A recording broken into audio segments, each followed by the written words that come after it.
mbokk yeeg xarit yi ñoo ngi leen di nuyu xam ngeen ne nag suñu waxee tam-tam géew la te defe naa ne géew bi ñëpp a ca bokk bu ko defee tey nag ñuy jiital nuyu bu baax a baax ñi nga xamante ne bi ñoo nga ca l'école ya wala tout simplement ci université yi mbokk yi dañuy jiital saa su ne li nga xamante ne bi mooy di ñaanal ñëpp jàmm ak salaam mbokk yi parce que dañu ne jàmm ci la lépp xaj waaye bu ñu jógee ci loolu mbokk yi dañuy ñëw ak yéen ci wér ak wérle en tout cas ñoo ngi leen koy ñaanal bu baax a baax bu ñu jógee ci loolu nag dama koy faral di wax et c'est vrai que tubaab bi daf koy faral di wax it ñu ne dans cette vie là il y a des hauts et des bas alors dañuy ñaan yàlla ñi nga xamante ne bi présentement ñi ngi ci baa bi yàlla def ñu nekk ca kaw a kaw mbokk yi dañuy ñëw ak yéen nag ci seen émission tam-tamu tey bi bu ñu nee éducation et civisme xel dafay dem très rapidement ci sunu xarit Elisabeth Senghor alors Elisabeth la mu ñu indil tey mbokk yi léeg-léeg xale yi maa ngi leen di nuyu sànq dañu ci am ay problème waaye parents yi aussi ca cëppaandaw la dañ ci am ay problème alors muy système d'orientation et de guidance scolaire mbokk yi dinañ ci ñëw très largement ak invité dans quelques instants ñu jógee ci loolu xam ngeen ne dañu leen di wax yéen tamit juma mubarak ñi ngi ci ajjuma kon nag ci am ajjuma ji da ngeen di gis ne saa su ne sunu sœurs yi dañuy def ay muraay yu rafet macha allah mage magique nag dinañu indil benn démonstration dans quelques instants dinañ ci ànd xam ngeen ne ak tonton Lamine waaye tonton Lamine dafay dellu si waat et puis nag dañuy kontaan ci tonton Lamine parce que nag wax dëgg yàlla fa mu jógee FESPACO am na raaya bu ñu ko fa jox au nom de toute l'équipe de la RTS2 ñu ngi koy sargal bu baax a baax nous sommes très très très fiers de notre tonton Lamine international alors tey dafa ñuy indil nag benn invité bu nga xamante ne bi mbokk yi xam nañ ko waaye nag dinañ am ci yeneen yu ñuy xuus waaye moom nag mi ngi ci wàllu musique bi muy Jack et le Takeifa mi ngi nii ci sunu plateau dinañu am waxtaan bu am solo bu ñuy seq ak moom waaye nag invité Elisabeth mbokk yi di monsieur Alioune Badara Diouf nekk psychologue conseiller mbokk yi damay dem régie dellu si waat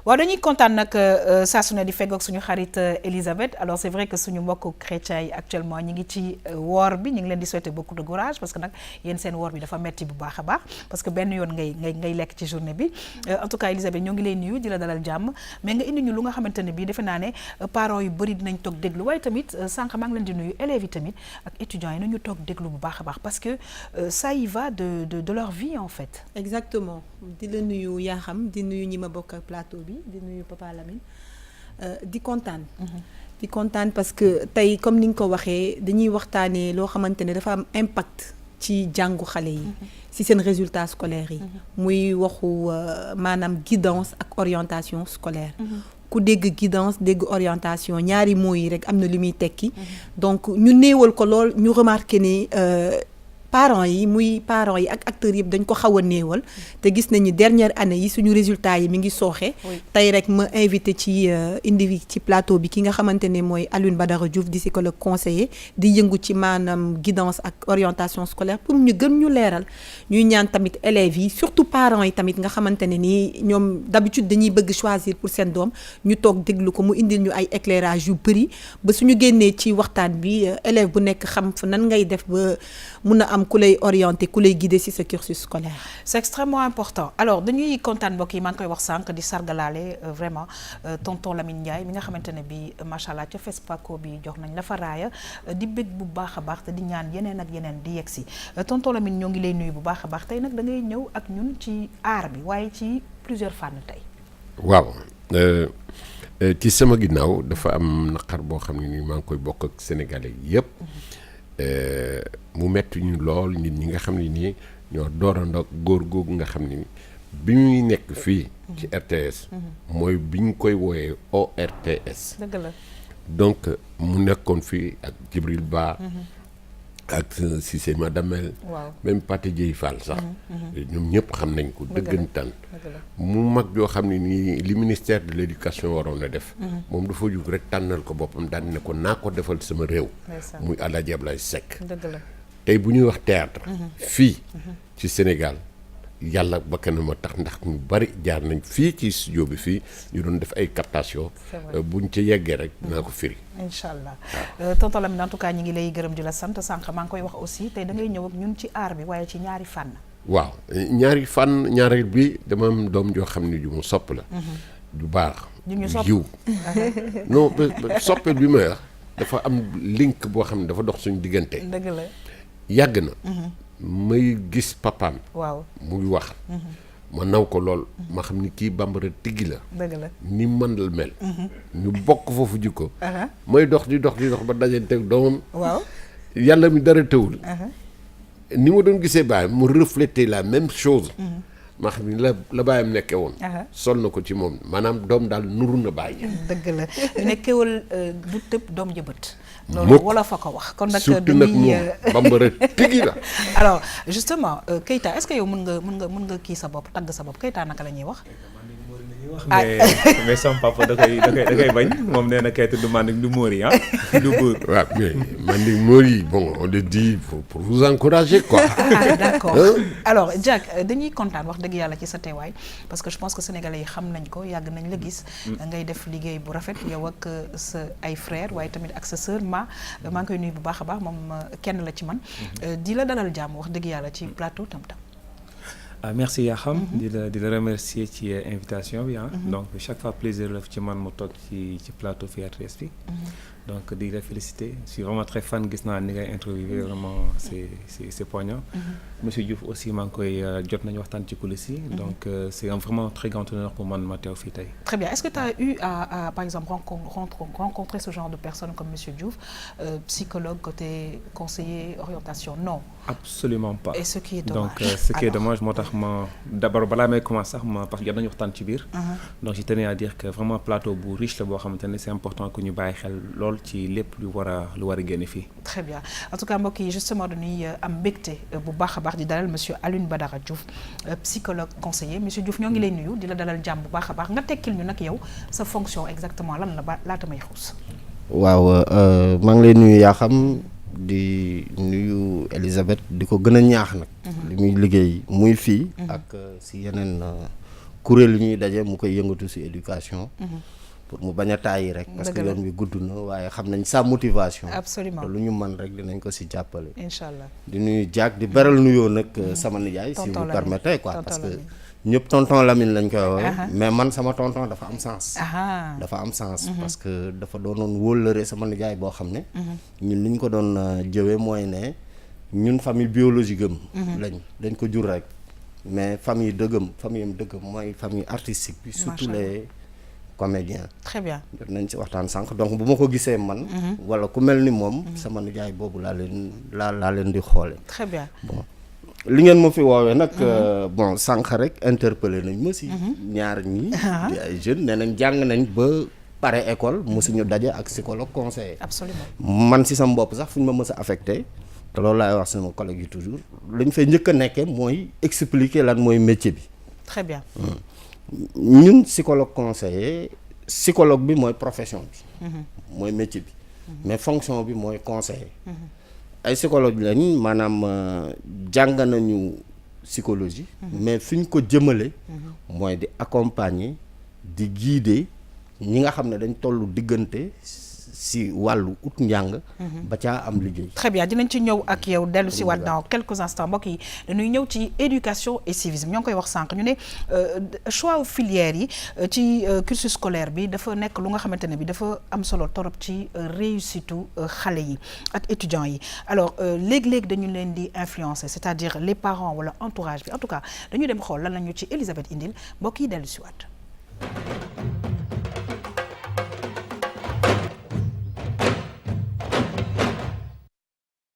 orientation pour jox ci benn définition bu boo xam ne daal dana ñëpp daan ko mën a jot daan ci mën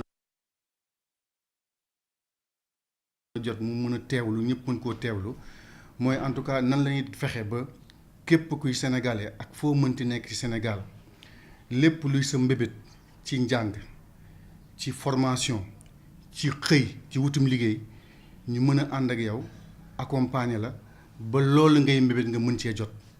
waaw loolu am na ndax xam nañu société bi ñi wér ñaa ngi fii ñi nga xam dañu am ay jàngoro ñi nga xam dañu am ay laago ñu ngi fii te bari na ci xale yi ñu nga xam ne tamit am nañu ay laago am nañu ay difficulté te école yu bari duñ leen mën a accueillir donc li ñu war a jëkk wax mooy école yi dañu war a fexe ba képp kuy xale donte nga am jàngoro amoo jàngoro nga am laago amoo laago ñu war laa mën a accueillir nga mën nekk situation bi nga xam ne nga mën a jàng ni sa morom yi di jàngee. loolu boo ko waxee yaa ngi wax orientation yaa ngi wax guidance maanaam bu ne dañ lay gunge ça veut dire que dañuy ànd ak yow da ngay mel ne nit koo xam ne da nga nekk ci yoon wu lëndëm xamuloo fi ngay teg sa tànk ñu ànd ak yow jàpp sa loxo du nekk sa gannaaw du nekk sa kanam dañuy ànd ak yow jàpp sa loxo yore torche di la niital di la wan yoon wi ngay jaar ba li nga xam ne yow moom nga bëgg sa àdduna fi nga bëgg a yegg li nga bëgg suba def ko en terme de liggéey nga mën cee yegg mën cee jot te doo ci am ay retard doo ci am benn jafe-jafe. li gënoon mooy école bu ne mën a am ci biiram benn psychologue conseiller ak benn éducateur ak benn travailleur social mu nga xam ne moo koy jàppale bu dee dafa amee laago mooy xam fan lay jaar bu mën ko jàppale ci laago boobu bu dee psychologue conseiller moom mooy xool laagom boobu lan lay def ci njàngam ak côté ban lañ ko war a orienté pour njàngam gën a yomb pour mu gën a méngoog li mu mel ak éducateur ku nga xam ne dafay xool moom xale bi nekkinam dans sa famille naka la famille bi mën a gën ko mën a jàppale ci njàngam ak ci li mu mel. orientation nag dafa am na benn histoire fu mu jaar dafa am ñetti moment yu fort yoo xam ne orientation jaar na fa bu njëkk mooy pendant les indépendances mooy bi Sénégal moomee boppam nga xam ni orientation Dakar rek la yemoon après lañ ko élargir yóbbu ko ba Ziguinchor Saint-Louis ak Kaolack tey jii orientation mi ngi law ba mën na ni fépp fu académie nekk fu IA nekk am na benn service d'orientation bu fa nekk boo xam ne moom mooy gérer thème tey bi lépp luy orientation lépp luy guidance vocationnelle. toutes les régions am nañ ay psychologue conseiller waaye ay benn ñoo fay nekk wala ñaar li gënoon mooy établissement bu mag bu ne lycée bu mag bu ne ak collège bu ne am psychologue conseiller bu nga xam ne dafay seet xale yëpp pas seulement xale yi nga xam ne nekk en difficulté pas seulement xale yi nga xam ne dañu nekk en examen mais xale yi nga xam ne dañuy jàng mais xamuñu en fait seen jàng fan lañ koy orienté wala naka lañ koy orienté. actuellement ñi ngi nekk ci élaboration li ñuy wax benn document de politique pour pallier cela maanaam document de politique nationale de l'orientation scolaire professionnelle boo xam ne justement bi ñu koy mettre en place dañu dem acteurs yi fépp fu ñu nekk Sénégal ci région yëpp ñu dem fa def la diagnostic ak ñoom xool ak ñoom orientation fan lañ yaakaar ni moom la sooxe fan lañ koy xaare te newu fa ñu jël ko def ko ci kayit bu ko defee nag action yi ñu war a mën ci at yi ñëw mën a jël noonu en charge population yi fu ñu mën nekk ñu mën a jël seen i soucis seen i préoccupations.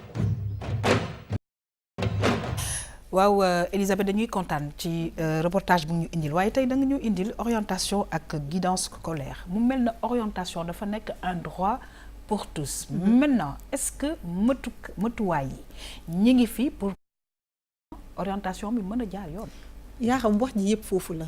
xam nga ñu bëri tey su ma waxtaanee ak ñoom dañ ma naan kon psychologue conseiller am na. lu muy teg man mii may wax ak yow dugg naa école ba génn université ba pare. musumaa dajeek psychologue conseiller. musumaa dem ci centre orientation. donc mu nekk benn problématique moo taxoon ma ne tey il faut que ñu waxtaan ci. ndax am na xale yoo xam ne ñi ngi seen biir kër yi wala parents yi. war a soxla nu ñu leen di guider ak nu ñu leen di orienter ci filière yu ñu war a choisir. amaanaam suñu toogee déglu émission bi dinañ xam fan la ñuy orienté woo fan la ñuy dem. mais li ma bëgg njëkk laaj sa monsieur Diouf mooy parce que damay dégg orientation dégg guidance. ñaari termes yi lan mooy différence entre orientation scolaire ak guidance scolaire. waa kay Elisabeth orientation dafa gën a yaatu guidance rek. parce que orientation dafay am ay moment yoo xam ne day déterminant ci yoon bi nga war a jël. guidance bi nag moo ëmb lépp mooy gunge bi monsieur Sène doon wax. d'accord guidance bi da ngay tàmbalee. si tout tànk bi. la ko yàlla may si ay aptitude fu yàlla féetale xarañam. nga koy topp. ba à chaque moment bu waree jël benn orientation nga fexe ba loolu ko yàlla may ci ay aptitude mu mettre ko mu mettre ko en valeur pour xam ci yoon bu muy jaar ban la. Très bien. Guidance bi maanaam dañ ko war a teel a commencer ba chaque fois bu ñu demee par exemple fii dañu am ay paliers d'orientation. choix yi gën a metti ci orientation mooy jógee troisième. waaw dem lycée. waaw wala jógee lycée. waaw dem université yooyu ñooy suñu palier yu mag yi. mais guidance bi dafa war a gën a teel. nga dès le départ rek. nga xam xale bi quelles sont ses aptitudes. absolument si lan la ko yàlla may. boo xamee aptitude am nga xam système bi. lan la prévoir pour aptitude yooyu. nga koy guider nag mu jëm si aptitude yooyu. ba bu moment d'orientation bi. taxawee moom dina am tous les éléments niital nga ko yoon bi. permettre nga ko mu mettre en valeur ses aptitudes ba nga xam ne tànn bi yoon bi mu war a jaar. day gën a yomb. c'est que man li nga may wax nii dafa am importance bu mag a mag mais man encore une fois mon problème est-ce que yow la nga xam ne yaa ngi koy liggéey est-ce que yéen bëri ngeen fii. waaw loolu nag dañ koy nangu mooy métier bu tumuranke la ñi ñu xam bariwul. te sax léegi sax da ngay ñaan yàlla ñi la xam bañ a bari parce que tellement li ñu war a def dafa bari ba ñi la xam bu ñu baree yow tu emportes sur ta tête loo xam ne doo ko mën a régler. loolu moom mooy problème mu kii. mais nag mu ngi tane. mu ngi tane parce que par exemple ba may door a commencer ci métier bi man en 1994 mënoon naa toog sama bureau. bind listu psychologue conseiller yi nekk Sénégal. di liggéey ci ministère de l'éducation nationale. te dire mais léegi nii am na sama ay collègues yu ma gën a jeune. yoo xam ne xaw ma leen damay jékki-jékki dox dajeek ñoom. ñu ngi def maillage territorial. région boo dem am na académie. Dakar am na ñetti académie bu nekk léegi. am nga centre d'orientation. ñu ngi commencé sax di am ay antennes départementales. donc ñu ngi continuer maillage bi te boo seetee dañ daan former tous les 2 ans léegi ñu tëb sax ay ñeenti at du ñu former. mais depuis quelque temps formation bi moom macha allah mu ngi ñu ngi ñaan mu yokk nag. très bien mais li ñuy recruter mu ngi gën a bëri. waaw su ma déggee ci sa wax dafa mel ne da nga ne guidance scolaire dafa war a commencer ci classe yu ndaw yi tout temps yi mais remarqué nañ ni ñi favoriser xëj na c'est parce que bariwuñu. ci classe d'examen yi la.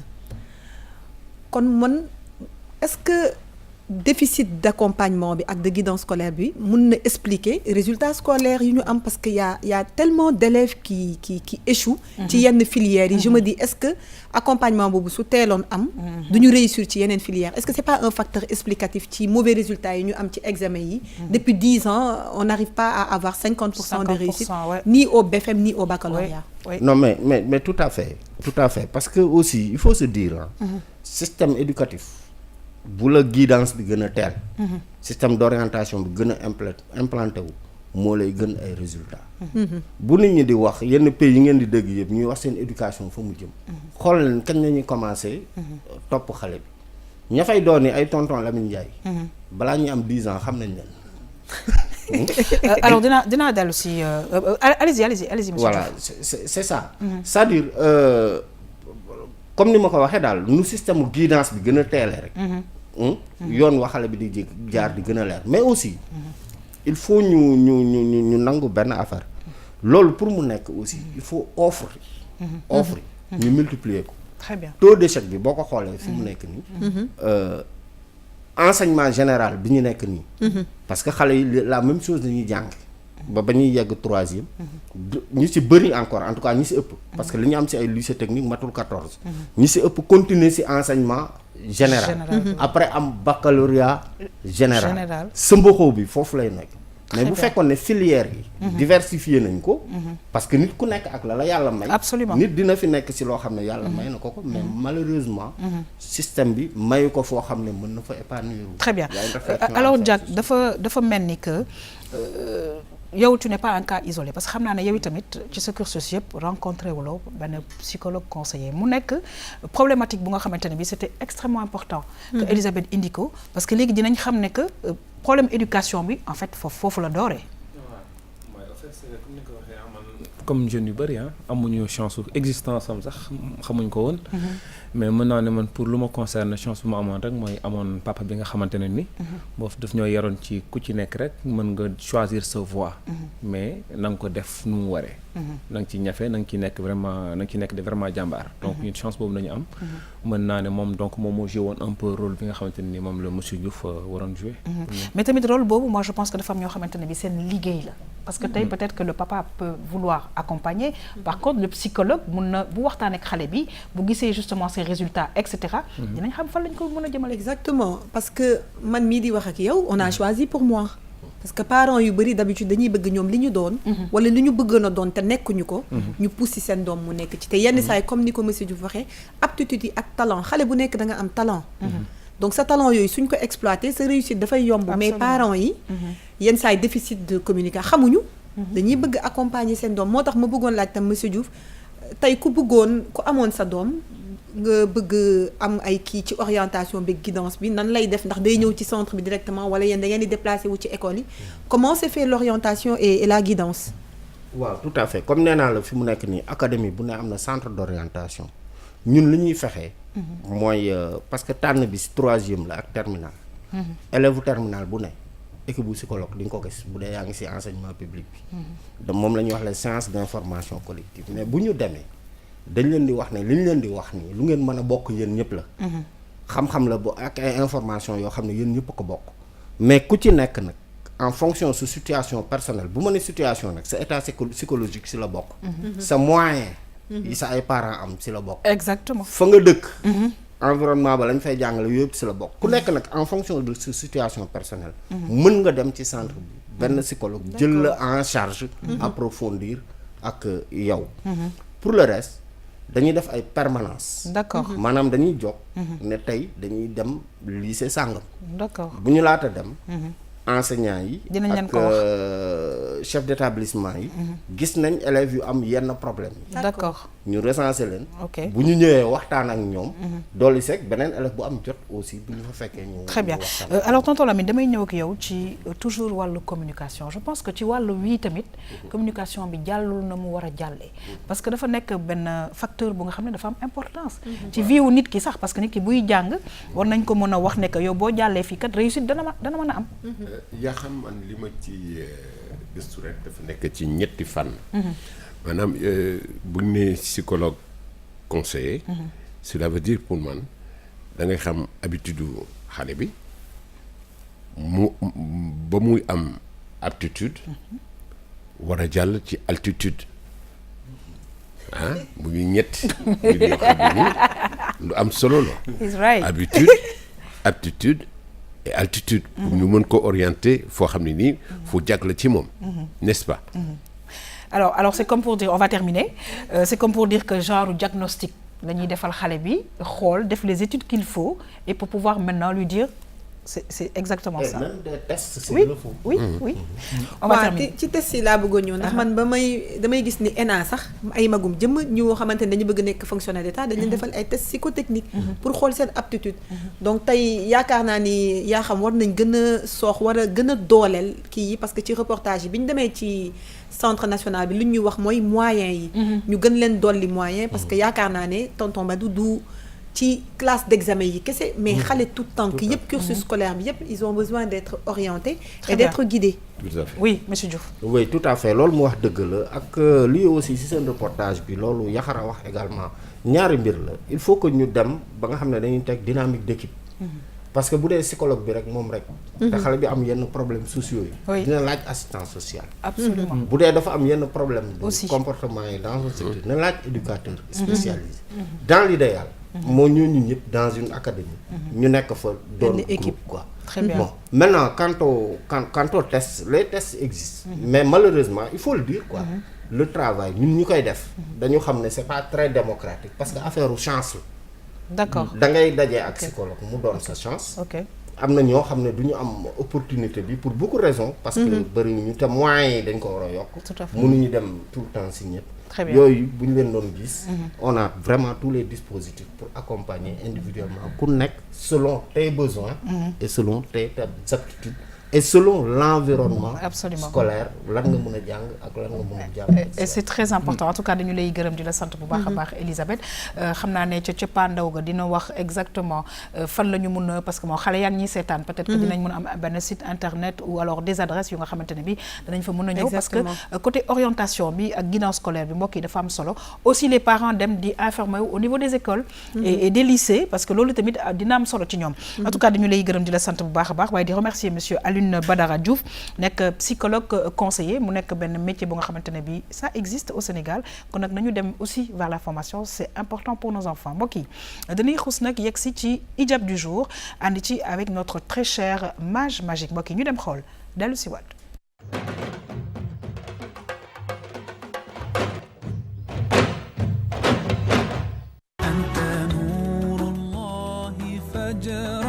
جئت بعد العسر يسرا ربنا أعلاك قدرا يا إمام الأنبياء أنت في الوجدان حي أنت للعينين ضي أنت عند الحوض ري أنت هاد وصفي يا حبيبي يا محمد يا نبي سلام عليك يا رسول سلام عليك يا حبيب سلام عليك صلوات الله عليك يا نبي سلام عليك يا رسول سلام. waaw dañuy kontaan nag ci mage magique dama koy delloo tonton Lamine rek parce que moo ko tuddee ba noppi nag yu magique lay def ci wàllu ijab bi nga xamante ne bii tous les vendredis mbokk yi seetaan dañu ci ànd ak yéen tonton Lamine. tubaar fakkal la. macha allah. rafet na taaru na. daa mel ni rek ni daal per boo xam ne suñu borom moo ko kii rek na ko tëf mu ngi cëpp laf cat. macha allah monsieur Diouf lan nga gis ci déjà mage bi ñu wone mais aussi nos sœurs nga xamante ne bii elles sont voilées te léegi dañ ko def mu ànd ak jamono. wax nga wax ji yëpp. waaw léegi nag nit ku nekk nag ak la koy motiver mu voilé wu. waaw am na ñoo ci xam ne bon seen gëm-gëm. moo leen ci dugal macha allah. ñu koy toppatoo ba mu baax. mais am na si genre voile yoo xam ne tamit comme ni nga ko waxee. ànd ak jamono la effet de mode. parce que quand même bon am na xeetu muuru yu ñu gis ñu koy muuru. parce que du man jàpp ma ne muuru diine la parce que bu dee da ngaa muuru diine. yor njàpp. bu ñu kàbbaree war ngaa mën a kàbbar. dëgg la waaye muuru ba pare. ñu ne allahu akbar nga ne abal ma sër. boobu xam nga ne boobu muuru des na. voilà boobu muuru accident donc ku nekk nag ak na mu koy defee mais il reste que rek quand même même ñi koy def pour la mode quand même bon rafet na yiw na te aussi am na lu ci nekk loo xam ne même ñi koy def pour la mode dinañ gis ne la ca l'islam doon wut dana roogalaat ba ci ñoom waaw parce que tase jigéen bu muur ay cëram dina kersa góor loolu daal laa mën a wax dina ji góor kersa te mu nekk lu nekk dëgg ba pare am solo Jack gis nga léegi génération yëpp on voit même des toutes petites filles maintenant voilées. waaw comme ni ko waxee rek mode la lu rafet la man nag am na ñoo xam ne mode la am na ñoo xamante ne bii aussi religion bi moo leen ci dugal alors un mot par rapport ak mais en tout cas rafet na tey image dafa génn ci soi parce que comme ni ngeen ko waxee mode dafay moom muuraayam tout le temps dafay accommoder wu ak li muy sol. Absolument. Moi je pense que ce soit par effet de mode ou poursuivre la religion c'est assez joli. Et c'est moins religieux et plus culturel. man daal yaa xam daal man muuraay daal neex na ma lool.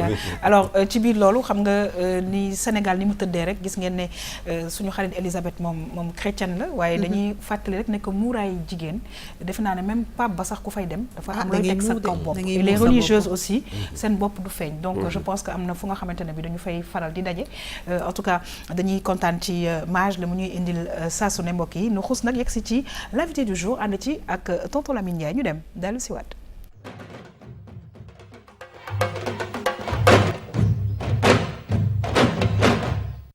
Alaaji Abou Seck Sénégal yëpp ñoo ko ñàkk monde bi yëpp ñoo ko ñàkk Lamine nag Alaaji Abou Seck moom nga may laaj soo ma ko laajee dinaa si sawar ndax Alaaji Abou Seck daaw daan wax ne sama doom ci théâtre Mbaye Ngay mooy taaw bu dee góor Abou Camara la Alaaji Abou Seck groupe Yeewu bu mu jógee Côte d'Ivoire ñëw groupe Yeewu la jëkk commencé di théâtre ñu jógee groupe Yeewu ñu yóbbu ñu théâtre de Palais ñu àndandoo ak Alaaji Abou Seck ci théâtre de Palais ba groupe Yeewu tasee mu ne naa créer groupe Waane ñu créer groupe Waane boobu ñu créer moo ñu indi RTS bi ñu ñëwee RTS Alaaji Abou Seck daal di gis Ibrahima Mbeng Ibrahima Mbène nekk directeur programme mu ne tey ñoo créé ma Khourédia Gueye chauffeur de taxi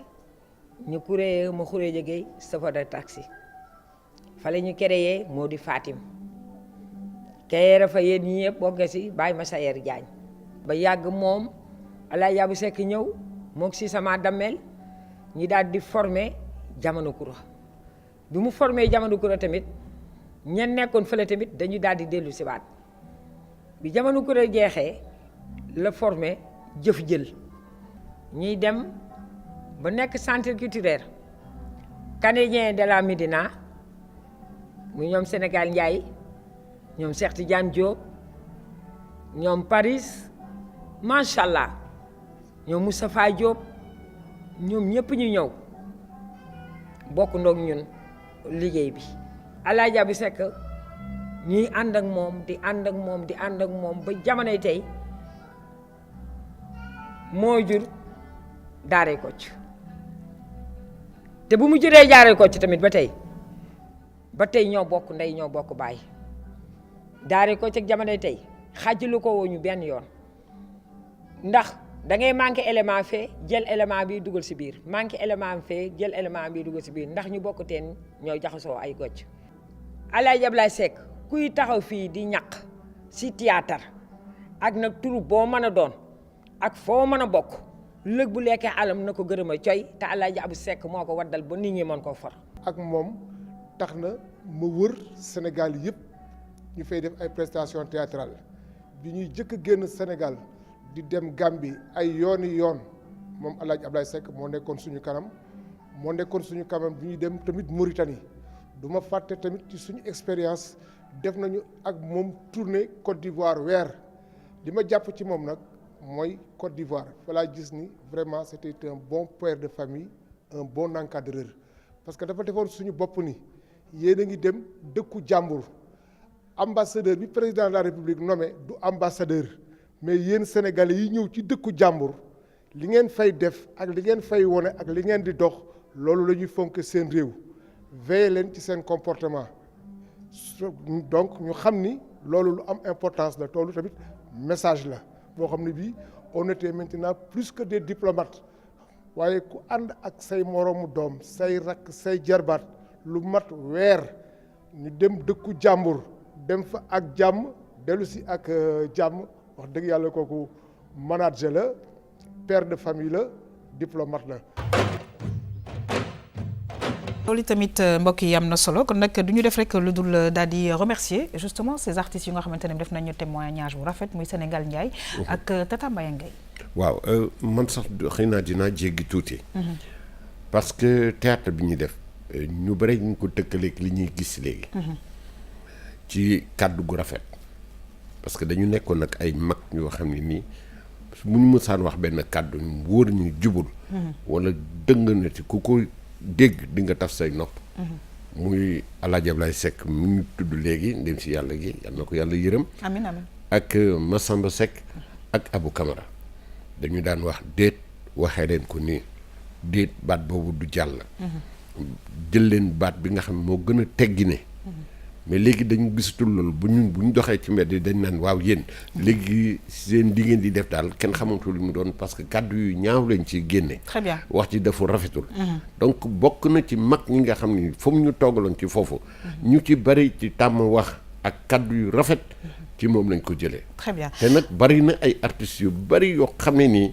tey ñoo ngi ci télévision bi te bu ñuy wax théâtre moom la ci jamonoy ORTS. du woon sax RTS.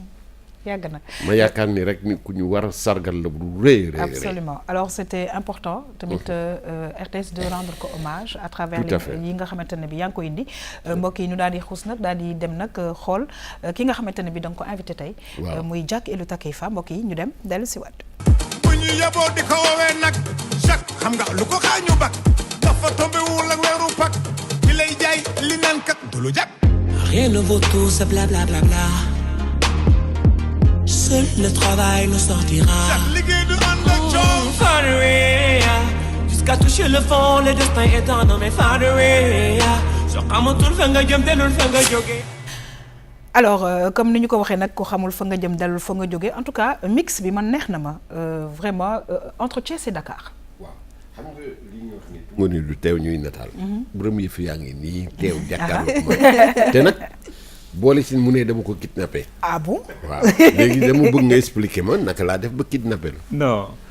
non en fait d'abord man loo bëgg ci man rek da nga koy am ndax non seulement sama idole nga sama père nga j'ai beaucoup de respect envers vous. Machallah. Donc dama ñëwoon seet en fait on avait un rendez-vous. D'accord. Donc ñu waroon am affaire yi ñu waroon dox. waaw. il faut fekk moom prévoir na au fait lii parce que xam na ne depuis maintenant des mois. mais mag la macha allah. waaw donc moom rek nag moo mën a am li ci man mu mujj nag boo xam ne yow def émission bi. dafa bëgg jooy loolu rek te du ma jooy dinaa jàmbaare tey bambara laa ni yow du ma jooy li nga bëggee wax ci fii léegi nett yi ñu xam. waaw morceau bi dama ci invité artiste boo xam dama am respect trop ci moom muy Dame Sène. moom nag mu tudd Ousseynou. man ma tudd Assane. et vous vous ressemblez en plus. donc on se ressemble beaucoup et depuis des années dañoo yàgg bëgg a def featuring mag moom. d'accord donc morceau bi nag bu ma ko composé ak un beatmaker qui est là sur place. oui il s'appelle Bouba. d'accord Boubacar. ok donc moom rek sama xel joxoon ci ma invité ko ci morceau bi. donc mu ñëw aussi def ci macha allah lu doy waar. oui. et il m'a impressionné parce que dama doon déglu musique am avant sax ñuy bokk def liggéey bi. d'accord.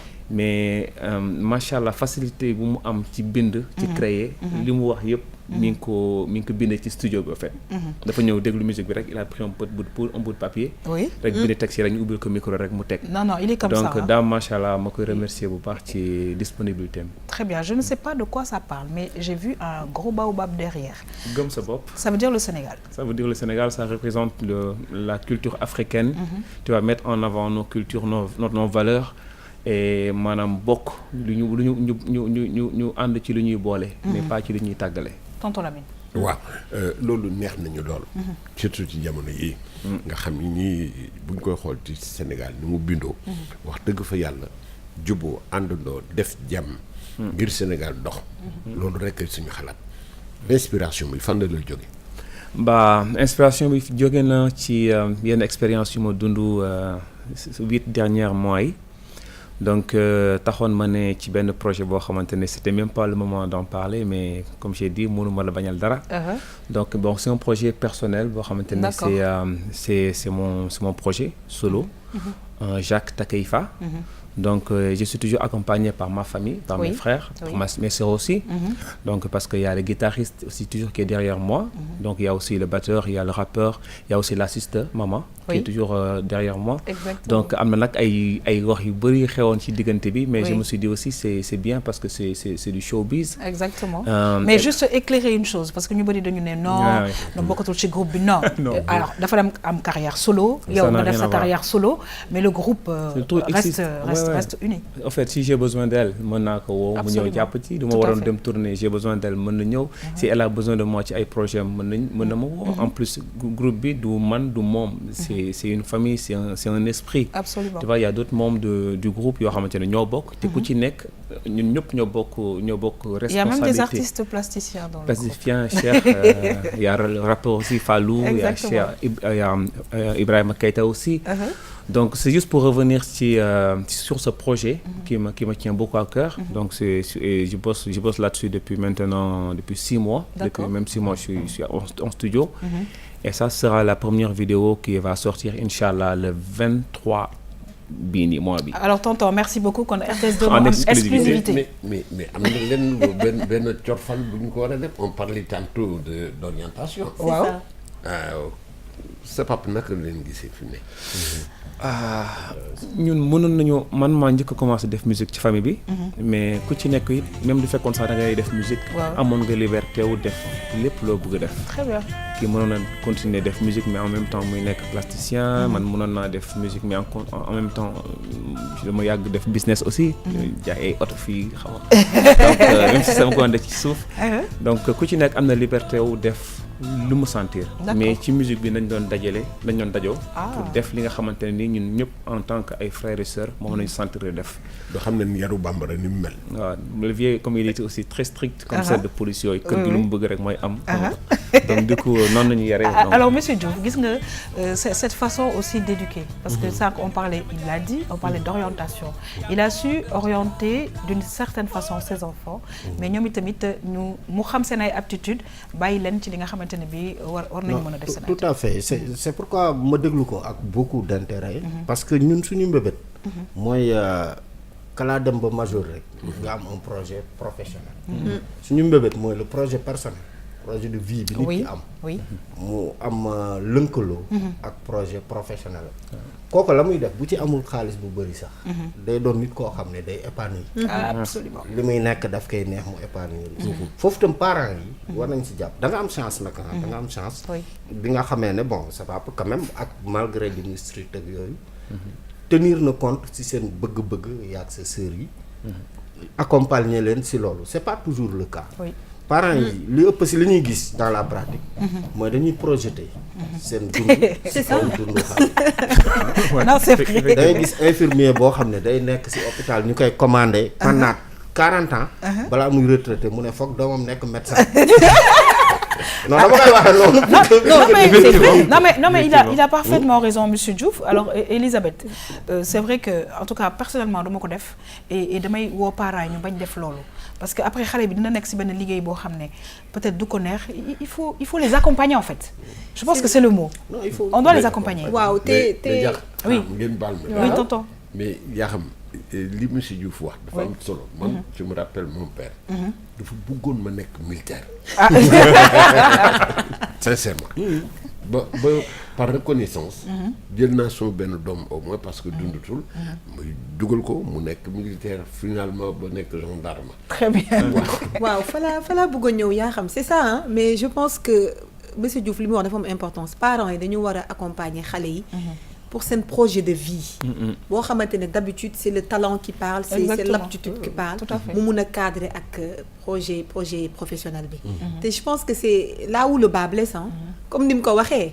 sa yaay li mu doonul rek. dafa bëgg ci jàng bi nga bëgg ci revanche la. Absolument. man may laajte Jacques tuuti. est-ce que parce que liggéey en famille tam c'est pas évident comment ça se passe parce que c'est un milieu professionnel en plus du milieu familial. Bah comme ni ma waxoon chance la aussi. Parce que amoon nañu chance ku ci nekk mën nga def yeneen métier mais musique bi moo nekkoon li nga xam ne moom moo ñu doon dajale donc au contraire ñun on le faisait plus pour s'épanouir on le faisait plus pour être en famille maanaam foore xam nga donc après day dem nag ba nekk benn affaire bu sérieux boo xamante ne après plaisir ak envie de vivre boobu noonu dañ koy mën a partager avec des milliers de personnes et c'est ça qui est beau loolu après mooy nekk benn affaire bu am Thiès quoi. Tout à fait tonton Lamine. Oui je voulais savoir jeunes yu mel ni yow loolu leen di digal. Moi je pense que man maa gën a soxla conseil donc après maa ngi leen di laaj sama Instagram sama Facebook ñu conseiller ma. mais man lu ma leen di conseiller mooy yar teggin gëm sa bopp am aussi chaque fois esprit de critique maanaam seen xel di bañ a doylu. parce que dafa am solo trop ci lépp lu ñuy dugg rek ñuy humble pour di dem jàngi pour ñu dem di laajte parce que ci noonu rek ngay mën a xamee lu bari parce que même si j'ai l'impression je donne l'impression d'être très instruit xaajuma sax ba jege université xaajuma sax ba jege université mais yare naa sama bopp ci lépp lu may jàng yaakaar naa ci lu la mag ci lu la say xare ci lu la sa doom di apporter ci ngay gën a mën a sax jàng que yenn saa yi ngay toog ay heures di jàng université. Absolument parce que damay am lu may firndeel rek on a dû partager man yow Habib Faye Pape et Cher et je me rappelle plus qui ci plateau bu nga xamante ne bi c'est vrai qu'il était jeune mais voilà ay expérience aussi ngay jëlee ci ñi nga xamante ne bi dañu la féete mag donc comme il dit je pense qu'il faut aussi topp ak xool ak ànd ak ñi nga xamante ne bi jiitu nañ la ci métier ak tukki père c'est très important tukki donc il faut que jeunes yi tey tollatuñu sax amatuñu sax envie tukki rek ndax dañoo bëgg tukki mais ils ont envie de découvrir xool xam lu xew feneen parce que doodul tukki rek yenn saa yi doo xam fu dëkk neexee doo mën a valoriser sa bopp doo mën a valoriser it sa dëkk donc c'est très important aussi que jeunes yi dem am chance wu dem étudier dans d'autres pays même si c'est des pays en Afrique mais ñu mën dem jàng ji leneen feneen xool leneen daf lay mën a permettre doo ñëw sa réew nga mën a xam li nga am. Très bien tonton Lamine on va terminer. Oui. seen rapport avec le ministère de la culture. wax dëgg yàlla amul rapport mais ci projet bi may liggéey bien sûr bëgg naa démarcher waat dox loolu noonu mais vraiment amul benn rapport. Parce que culturellement c'est un peu compliqué, il y a trop de protocoles et il faut que les choses soient plus accessibles. Très bien. Alors là c'est le jeune que j'entends. En tout cas tonton Lamine fougue de jeunesse bi nga xamanteni dañ koy sopp aussi si ñom. Bu ko defee ñi ngi leen di ñom itam di leen ñaanal parce que ñi ngi nekk ci benn voie bu nga xamanteni bi ñi ngi ciy dugg ak yar. On parlait d'éducation, c'est extrêmement important dans tous les domaines. Mbokk yi ñu daal di jeexal ak vue sur la toile.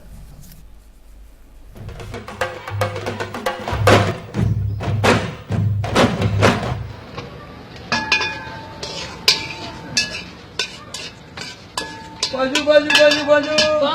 Chérie, ça va? Ça va. Comment tu vas? Ça va. Et ton mari, il est là? Oui, il est là. Ah, tu prépares quoi? Pomme de terre. Pomme de terre. Ah, ok. Ah là là, tu peux appeler ton mari pour moi, là? Ok. Pomme de terre. Ah non, quelle belle femme. Ton mari, là, il a changé. Parker. Ah ouais. Tu sais, là. Souvent, il faut prendre une femme, hein. Pam. Combien, mon là? Ah, mon cœur. Non, tu sais, les femmes comme toi, là, moi, j'aime.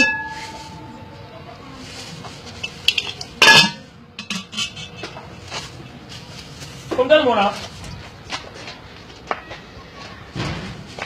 Ah, cœur. Non, tu sais, j'aime la façon dont tu fais. C'est bon, hein? Ouais, mon cœur. Ouais, mon ami. Ouais. Ah, ouais. Ouais, comment là, ça...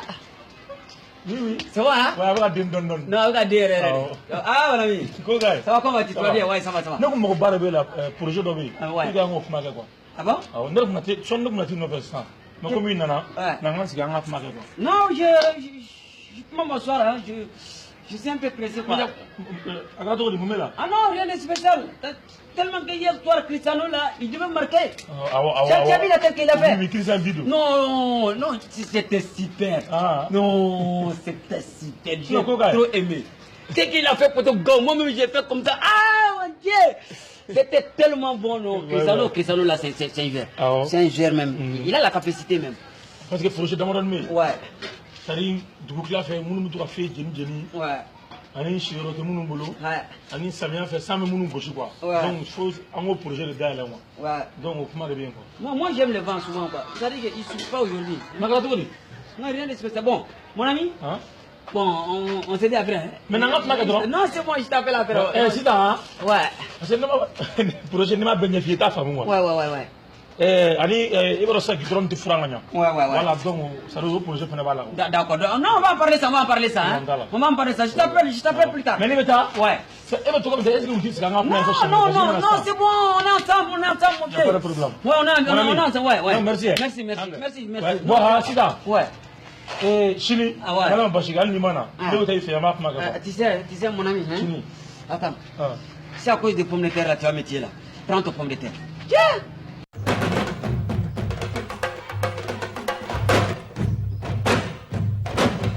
waaw mu doon nag mbokk yi sunu vue sur la toile alors c'est vrai que gis naa monsieur Diouf yaa ngi reetaan et tout mais en tant que psychologue par exemple lan nga mën a wax ci scène bi. Bon, c'est une scène très comique hein. Mais bon ñun nag en Afrique am nañ comédie bu baax heureusement biñ ko amee comme suñu doole bëriwul ñuy bëgg di ree tant que nag du yeggul ci vulgarité loolu moom je pense que dafa bokk sax ci liy dundal nit ak askan situation lu mu dramatique am na nu ñu la koy génnele non seulement dañ ci jàng mais également di reetaan léegi dafa baax ci nit. Très bien. Mën nga ma permettre me rendre hommage. Oui. Par rapport ak li ma gis sànq témoignage yooyu. Oui. ci ñoom daaray Kocc ak jamonoy tey. Oui, allez-y. Parce que ñun ñi nga xam ne dañoo nekk tout tànk ci année 70 80 yi. xaw a doon waxambaane année 80 90. troupe yooyu dafa am lu bari lu muy def ci ñun. te la mu doon def ci ñun dafa nekkoon en conformité ak nañ ñu daan yare ci kër yi. C'est vrai. du ma sànni xeer kenn nag. mais bëggoon naa quand même. damay wax ne ñii dañoo ñàkk chance seen génération parce que ak moyen ñu am nii. ak par exemple ñoom dañ daan génne dans leur dramaturgie ñu koy kii bu ñu fekkee woon jamono yii nga xam ne. si le moyen gën a exploser. exactement seen portée éducative dina gën a. poignant sans maintenant pointer le doigt à qui que ce soit. waaw comprendre par rapport ak li Zak doon wax. si gëm si sa bopp dellu sa bopp ba pare door a ubbeeku. ñii def nañ lu bëri. sur l'ancrage de nos valeurs traditionnelles. xëy na Senghor leen yar moo tax. tout à fait alors non seulement Senghor moo leen yar yaa ngi ko doon wax enracinement ouverture mais ñu fàttali ni aussi ne que RTS ci kàttanu yàlla dafa def liggéey bu rafet ci bépp wàll audiovisuel ba ORTS commencé parce que rajo la ñu commencé woon théâtre yi avec tout le travail technique qui a été fait justement par ces techniciens bruitage yeeg yooyu ñu ngi encore une fois di leen rendre hommage parce que c'est grâce à eux justement que mbir yi yegg si fii tonton Lamine xam na bu baax li nga xamante ne moom lay wax en tout cas dañu lay sant di la gërëm bu baax a baax mbokk yi monsieur Alioune Badara Diouf nekk psychologue conseiller ñi ngi lay gërëm di la sant bu baax a baax un dernier message. sama dernier message xanaa ma wax ko parents yi rek comme ñun ni ñu koy waxee dañuy wax toujours ne ñu xale yi la ñu faral. ñu leen di wax ne nag na parents yi gën a maandu par rapport ak li ñu dund ba pare.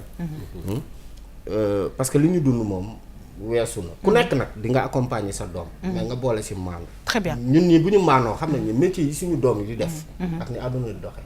métier yi si bëri inventé guñu ko. très bien donc waruñu jël suñu schéma yooyu. waaw pratiquer si xale yi. ensuite di leen wax ne aussi. ku ci am loo bëgg a xóotal. centre d'orientation boo dem les gens sont très disponibles. très bien mën nañ la accueillir dimbali la sa guidance ak sa. mais ku dem ci école yi daal boo laajtee dinañ la wax. centre d'orientation école wala inspection boo dem. très bien dinañ la wax fu kawas ba nekk boo demee mën nga am rendez-vous très facile. très bien alors ñu baamtuwaat ne que nañu accompagner waaye ñu maandu. alors peut-être un mot par rapport ak Vue sur la toile bi Jack. bah c'était très drôle ah man moom retaan naa bay bëgg a dee. alors lan ngay tàggatoo téléspectateurs yi. bah d'abord di leen remercier di kontaan trop ci teewaay fii père. donc à tous mes fans affaire yu bëri incha allah dina génn avant sax weeru koor bi ñett clip sax dina génn donc que ñu suivre ma ci. c'est un album en fait. bah. ok d'accord ok. donc plein de choses vont sortir donc je serai très présent sur les réseaux sociaux donc je vous remercie. bah c'est nous merci d'être venu merci beaucoup. nga nuyul ma bu baax a baax ñi ngi sant di gërëm bu baax a baax Elisabeth Senghor nag ñu indil tey orientation guidance scolaire am na solo kon nag ñi ngi lay gërëm di la sant bu baax a baax rendez-vous la semaine prochaine. waaw rendez-vous semaine prochaine inchallah di remercier waa centre national d'orientation bi ma fa demee itam dañu ubbeeku. très bien ci information yi ñu jox di rafetlu toogaayu tonton kii monsieur Badara Diouf ak disponibilité yow tam di la remercier yaa xam pour la joie de vivre l'humeur ci plateau bi c'est vraiment un plaisir hein. C'est vrai. chaque vendredi damay yàqante vendredi ñëw ñu waxtaane éducation mais tamit di vivre bonne humeur bi fi nekk. très bien ñu ngi lay gërëm di la sant bu baax a baax waaye di sant di gërëm bu baax a baax tonton Lamine Ndiaye toujours un énorme plaisir di feggoo ak yow. benn baat boo xam ne nii góor gi Alaaji Ablaye Seck daf ko daan wax. mu ne nit ki na nga ko fekk ci la mu gën a bëgg. nga won ko ca. la cay loraangeem. dëgg la. mu bëggoon ki nit ñi. surtout téléspectateurs yi. ñu fàttaliku loolu bu baax a baax a baax. parce que Sénégal soxla na ko. absolument. et j'ai l'habitude de dire. soyons maîtres de notre langue. pour ne pas être esclaves de nos paroles demain. très bien dama ko fàtte woon ci njëlbeenu ba may wax mooy macha allah yére bi rafet na te saa su ne dafa koy marié ak marakis bi. voilà ça s'appelle. alors yaa xam. alors mbokk yi maa ngi gërëm ñëpp di sant ñëpp bu baax a baax di gërëm équipe technique yi nga xam ne saa su ne dañuy ànd ak ñun di liggéey di leen jox rendez-vous incha allah suba pour beneen émission Tam Tam bonne suite des programmes sur la RTS 2 au revoir.